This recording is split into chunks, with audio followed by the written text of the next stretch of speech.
I know Sherré DeMao. She is the CEO of Biz Growth Inc. Sherré, what do you have for us? What I have for us is an article from entrepreneur.com, or Entrepreneur magazine.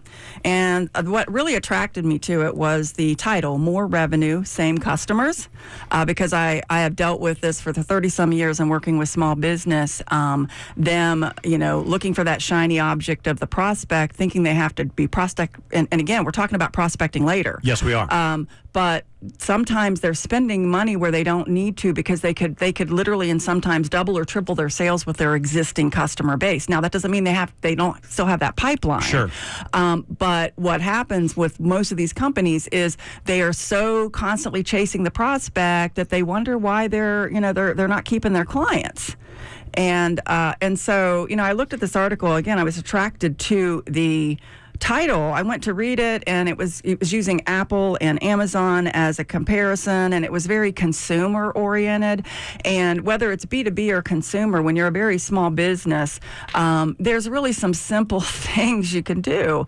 And one thing that I have proven, because again, I'm all about research, right? So when I interview customers of clients, over 30-some years, I've literally interviewed thousands. As a matter of fact, I've read a couple of your books that I know were hundreds in there.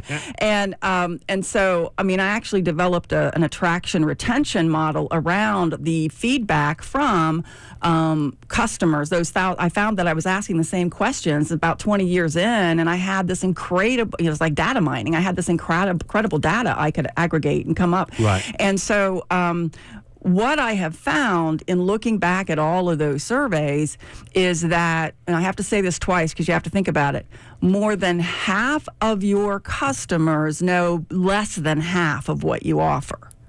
So think about that. More than half of your customers know about less than half of what you offer.